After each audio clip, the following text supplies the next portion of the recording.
ओम नमः शिवाय। आप सभी व्यूअर्स का पुनः स्वागत है। सभी व्यूअर्स को धन्यवाद देते हुए अब 2022 का मैंने एक जो राशि और लग्न के हिसाब से राशिफल आप लोगों को तैयार करके बहुत दिन पहले अपलोड कर दिया है। अगर आपने अपनी राशि से नहीं देखा हो, लग्न से भी देख सकते हैं। लेकिन कई बार ऐसा होता है, आपको अपनी डेट मालूम होती है, समय नहीं मालूम होता है और कई बार मंथ भी लोगों को नहीं मालूम होता है, कन्फ्यूजन रहता है। तो मैंने सोची कि क्यों ना डेट के हिसाब से भी आप लोगों को बता दिया जाए कि 2022 आपका कैसे जाने वाला है। ये 2022 काफ़ी महत्वपूर्ण है। ये क्यों? इसका एक रीज़न ये है कि पिछले 3 सालों से एक युग परिवर्तन की स्थिति बनी हुई है। इस समय जो चारों तरफ वातावरण बना हुआ है, इससे ये साफ साबित होता है कि बहुत बड़ा परिवर्तन होने वाला है और 2022 भी मेरे को लगता है कि युग परिवर्तन का अंतिम वर्ष होगा। इसके बाद से अच्छे समय की शुरुआत होगी। अब 2022 का अगर शुरुआत देखें तो किसमें हो रही है? कन्या लग्न में शुरू हो रही है। वृश्चिक राशि में और कन्या लग्न में जो होगी हस्त नक्षत्र होगा। वृश्चिक राशि में ज्येष्ठा नक्षत्र के प्रथम चरण में इस वर्ष की शुरुआत हो रही है। शनिवार का दिन है। तो ये तो हो गई इसकी एक परिवर्तन के पहले दिन की बात हो गई है। ये मतलब रात के आधी रात के 12 बजे उसके बाद की स्थिति का है ये।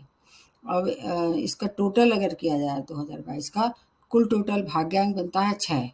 3 बार हुआ है 2 का रिपीटिशन तो 6 बनता है और अगर लास्ट के 2 डिजिट्स को जोड़ के देखा जाए तो 4 बनते हैं। तो ये हो गया राहु का नंबर और 6 नंबर है किसका? शुक्र का नंबर है और शनिवार को ये दिन शनिवार का दिन है तो इसलिए 8 नंबर भी इस समय प्रभावी रहने वाला है। इधर 3 बार चंद्रमा का रिपीटिशन हुआ है तो चंद्रमा की भी इस समय काफ़ी इम्पोर्टेंट रोल होने वाला है। इस तरह से चंद्रमा, शुक्र और राहु और शनि 4 ग्रह जो प्रभावी इस समय रहने वाले हैं। अंकों के हिसाब से देखा जाए जैसे मैंने बताया अगर आपका जन्म 1 को, 10 को, 19 को, 28 को हुआ है तो आप 1 अंक के स्वामी हैं। 1 अंक किसका होता है? ये आपके अंक को सबसे ज़्यादा अगर उसको प्रभावी करते हैं या उनकी कमांड होती है सूर्य की होती है 1 अंक। अंक के हिसाब से मतलब राशि के हिसाब से नहीं। और इस वर्ष में जो और ज़्यादा प्रभावी होंगे वो चंद्रमा होंगे, शुक्र होंगे और राहु और फिर सबसे कम थोड़ा-सा प्रभावी होंगे वो शनि होंगे। ये फीमेल एनर्जी वाले ग्रह हैं। जो शुक्र हैं वो फीमेल एनर्जी वाले ग्रह हैं और चंद्रमा को भी फीमेल में ही गिनती की जाती है। इस समय जो स्थिति बन रही है उसके हिसाब से देखना है तो सबसे ज़्यादा जो है वो 6 पावरफुल होगा। तो ये भोग विलास का वर्ष भी इसको कह सकते हैं सभी लोगों के लिए। शुक्र क्या है? भोग विलास के संपन्नता के स्वामी है। तो इस तरह से संपन्नता भोग विलास का तो आपको चारों तरफ वृद्धि दिखाई देगी। लेकिन कई बार ऐसा होगा कि आदमी भोग विलास में इतना लिप्त हो जाएगा कि उससे और चीज़ें प्रभावित होंगी जीवन की। अब 1 अंक पे सबसे ज़्यादा फ़ोकस करते हैं इसमें क्योंकि 1 अंक क्या है? ये सूर्य का अंक है। सूर्य ग्रहों के राजा हैं। अगर राजा उसके हिसाब से देखा जाए ग्रहों के हिसाब से ऐसे लोग कैसे होते हैं? थोड़े से क्रोधी होते हैं, स्वाभिमानी होते हैं और उनका आत्मबल बहुत ज़्यादा ऊँचाइयों तक होता है। निडर होते हैं, अनुशासित होते हैं और अपने कम शब्दों में अपना मूल्यांकन करते हैं। ऊँचे-ऊँचे पद पे दिखाई देते हैं और इनकी जो वो मान प्रतिष्ठा जो है वो काफ़ी ऊँची रहती है और किसी के दबाव में रह के ये काम नहीं करते। एक बात ये देखी गई है क्योंकि ये नेतृत्व प्रधान अंक है और लीडरशिप इनकी मतलब जन्म से ही इन्हें प्राप्त होती है। इसलिए कई बार ऐसे भी देखा गया है कि अगर इन्हें छोटी-मोटी पोस्ट मिले कहीं जॉब में तो वो उसको लेना पसंद नहीं करते हैं। इसलिए अच्छे व्यापारी भी होते हैं। इस वर्ष जो बन रही है स्थिति उसमें चंद्रमा का सबसे ज़्यादा सपोर्ट रहने वाला है इनको। चंद्रमा इनके लिए अच्छे माने जाते हैं। सूर्य, चंद्रमा दोनों एक-दूसरे के पास रहते हैं और एक-दूसरे का सम्मान करते हैं। ये सेना, पुलिस और स्पोर्ट्स में भी अच्छा धन कमाते हैं और आपके इस समय जो और अंक है जैसे राहु है और शुक्र है और शनि है, ये ज़्यादा फ़ेवरेबल नहीं रहने वाले। तो चंद्रमा से और सूर्य से जितनी भी आपको शक्ति मिलेगी, उसका इस वर्ष आपको पूरा फ़ायदा मिलेगा। राहु को तो कलयुग का राजा ही कहा जाता है, तो उसको हम इग्नोर नहीं कर सकते हैं। जब-जब कोई परिस्थिति बदलेगी, उसके लिए मैं आपको बीच-बीच में आगाह करती रहूँगी। कुछ चीज़ों में आपके लिए अच्छा है। अगर आपका अंक जो है वो 1 है और सूर्य आपके लिए काफ़ी प्रभावी है, और उसके लिए आपको अपनी नेटल चार्ट देखनी पड़ेगी। तो फिर ये सब परेशानी जो मैंने बता रही, उससे आप दूर रहेंगे और सब कुछ अच्छा ही अच्छा होने वाला है। हर एक क्षेत्र को मैं थोड़ा-सा अलग-अलग 2-2 लाइन में बताऊँगी, क्योंकि ये बहुत ज़्यादा डिटेल में इसलिए नहीं बता सकते क्योंकि और चीज़ें भी मायने रखती हैं। सबसे पहले शुरू करते हैं आपको हेल्थ के हिसाब से।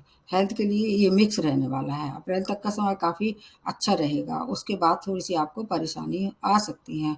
वो कौन-कौन सी परेशानी, जैसे बीपी है, माइग्रेन है, हड्डियों की प्रॉब्लम है, आँखों की प्रॉब्लम है, इन सब पहले से अगर जो परेशानी थी उसमें वृद्धि दिखाई दे रही है। आपको डरना नहीं है, आपको केवल अपना खुद का ध्यान रखना है, और अगर ज़रूरत पड़े तो समय-समय से चेकअप कराइए। अच्छे चिकित्सा से आप सलाह ले सकते हैं, और इसके अलावा अपनी फ़िटनेस के लिए आप जो कर सकते हैं, अपनी दिनचर्या बदल सकते हैं। आप अपने खाने-पीने में जो भी ऐसी चीज़ें शामिल कर सकते हैं जो सूर्य को बढ़ावा दें। सूर्य की स्थिति को अगर अच्छी है, फिर आपको डरने की आवश्यकता नहीं है। फ़िटनेस सेंटर जा सकते हैं, और रेमेडी मैं पूरी रेमेडी लास्ट में बताऊँगी। और इस समय आपको अगर हेल्थ का अगर थोड़ा ध्यान रखेंगे, तो आपकी फिर और चीज़ें काफ़ी अच्छी रहने वाली हैं। जैसे अगर आप विद्यार्थी हैं, तो विद्यार्थियों के लिए ये समय बहुत ही ज़्यादा उत्तम है, क्योंकि सूर्य इसके लिए देखे जाते हैं। अप्रैल तक का समय थोड़ा हेल्थ के लिए खराब है, उसके बाद अगर आप विद्यार्थी हैं तो आपको हर तरह से मनपसंद जगह आपका एडमिशन मिल सकता है। और अगर आपका जो कोई फ्रेंड सर्कल बढ़ेगा, उससे नए संपर्कों से आपको लाभ होने वाला है। आपके लिए अगर फ़ोकस करेंगे तो देश-विदेश के लिए, हायर एजुकेशन के लिए भी आप जा सकते हैं। और ऐसे जॉब जो कि आपने अप्लाई किया था, स्टूडेंट है, सेना है, पुलिस है, आर्मी है, उसमें आपका एडमिशन होना तय है। कॉम्पिटिशन में मतलब सफलता मिलने वाली है। आपके लिए ये समय बहुत अच्छा है, और आपको ख़ास तौर से कौन सा समय, जून से दिसंबर तक के लिए थोड़ा-सा आपको कम भाग्य साथ देगा। उसके बाद का जो वो पहले का समय है, वो आपको पूरी तरह सपोर्ट करने वाला है। पूरी वर्ष जो है वो आपको कई-कई बहुत सी चीज़ें जो आपने कल्पना नहीं की थी, उन सब चीज़ों की उपलब्धि प्राप्त होने वाली है। आपको थोड़ा-सा क्रोध पे नियंत्रण रखना पड़ेगा, क्योंकि सूर्य जो प्रधान अंक होते हैं, वो थोड़े-से क्रोधी होते हैं, और उनको ईगो भी बहुत परेशान करती है। अगर किसी बात को ईगो उनके आड़े आ गई, तो ये सब चीज़ें जो आपको सुविधा मिलने वाली थी, उसमें कमी हो जाएगी। इसलिए विद्यार्थियों को अपना फ़ोकस पढ़ाई पे लगाना है, और मतलब ईगो करने से कुछ अच्छा हासिल नहीं कर पाएँगे। तो ये हो गया आपका शिक्षा का, और आपके विद्यार्थियों का क्या होने वाला है। अगर आप किसी कोर्ट केस में फँसी होती है, करियर के में अगर कोई परेशानी आ रही थी, उसके लिए बता देते हैं। करियर के लिए ये समय काफ़ी श्रेष्ठतम है, हर तरह से। चाहे आप चाहें जॉब में थे तो जॉब में प्रमोशन हो सकता है, चेंज ऑफ प्लेस, अच्छी जगह आपकी पोस्टिंग हो सकती है। अगर आप प्रशासनिक सेवा में काम कर रहे हैं या उस डिपार्टमेंट में हैं, आपको बुलंदियों तक आपकी मान प्रतिष्ठा में वृद्धि होगी। मान-सम्मान में वृद्धि के साथ-साथ आपके संग में जो काम करने वाले हैं, आपके अगर मतलब बॉस फीमेल है, तो आपसे अति प्रसन्न होने वाली है, और आपका हर तरह से लाभ पहुँचाने वाली है। जो अगर रुके हुए कार्य थे, सब पूर्ण होने वाले हैं। इस समय क्या है, जो मैंने बताया, फीमेल एनर्जी ज़्यादा रहेगी, तो आपको एक काम इस बात का ध्यान रखना है, किसी भी आपका अधिकारी या फीमेल है ख़ास तौर से, उससे वाद-विवाद नहीं करें। नहीं तो ये सब तरक्की जो होने वाली थी, उसमें बाधा आ सकती है। उनको खुश रखें हर हाल में। तो ये वर्ष जो है वो करियर के लिए बहुत अच्छा है। अगर सेना में, पुलिस में अगर पहले से ही कार्यरत हैं, तो आपकी जो नाम है, प्रसिद्धि है, ऊँचाइयों तक पहुँचाने वाली है। इससे क्या होगा, आपका धन लाभ भी होगा, तो आर्थिक स्थिति में भी सुधार होगा। अगर आप भूमि वन वाहन का सौदा करना चाह रहे थे, तो कर सकते हैं, लेकिन थोड़ा-सा आपको ध्यान रखना पड़ेगा, क्योंकि राहु जो है वो भ्रमित कर सकते हैं।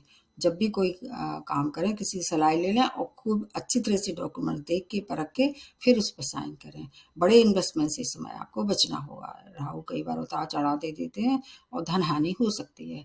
इसलिए बड़े इन्वेस्टमेंट का अगर आप चाहें, तो यदि ना करें, अगर करते भी हैं तो छोटे इन्वेस्टमेंट करें, या किसी से सलाह लेके काम करें। तो आर्थिक स्थिति भी काफ़ी बेहतर होने वाली है।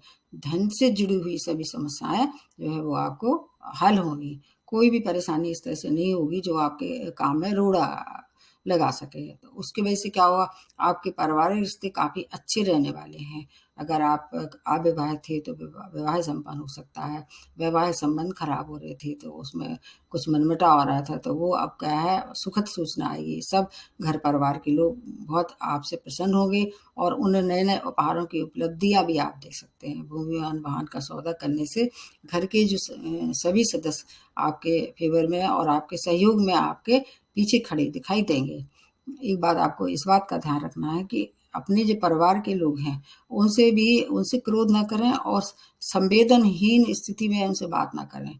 कई बार ऐसा देखा जाता है, जो सूर्य की जो राशियाँ हैं और सूर्य के जो अंक हैं, वो क्रोधी हो जाते हैं और क्रोध में कुछ तो भी बोल जाते हैं, जो आपके लिए हितकारी नहीं होगा। उनसे क्रोध ना करें और उनसे अपना जो जुड़ाव है, वो आत्मीयता दिखाएँ, क्योंकि सूर्य आत्मा का ही प्रतीक है। अगर आत्मीयता से आप बात करते हैं, तो संतान सुख और संतान की उपलब्धियाँ आपको इस वर्ष इतनी मिलने वाली हैं कि आपका नाम रोशन करेगी। अगर बड़ी संतान आपकी पुत्र रत्न है, तो और ज़्यादा आपकी ख्याति पहुँचाएगी। कोई ऐसा काम होगा जिससे संतान द्वारा आपका नाम रोशन होगा, आपकी ख्याति दूर-दूर तक फैलेगी। संतान को आपको खुश रखना है, खुश का मतलब ये कि उनसे प्रेममय व्यवहार रखना है, उनसे अवेतब्य नहीं करना है, उनकी बात भी सुनना है, अपनी बात भी उन्हें प्रेम से मनवाना है। तो संतान की उन्नति होगी। संतान की अगर विवाहित हुई तो संतान का विवाह भी इस वर्ष आप कर सकते हैं, और अगर उन्हें बाहर हायर एजुकेशन के लिए भेजना चाह रहे थे, तो वो भी बहुत अच्छा ये समय है, आप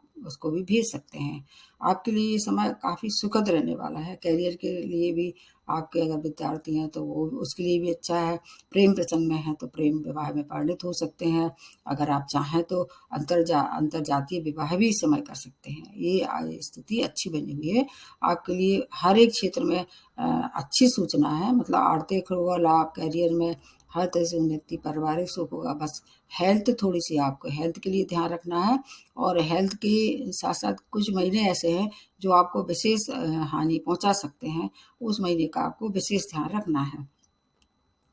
खासतौर से मई से लेकर अगस्त तक का समय जो हेल्थ के लिए काफ़ी अनिष्टकारी हो सकता है। चोट-चपेट, दुर्घटना के शिकार हो सकते हैं, और ड्राइविंग करते हैं तो आपको ध्यान रखना चाहिए। बाकी और कोई ऐसे मतलब आयु को कुछ नहीं है, आयु के लिए से आप परेशान ना हों।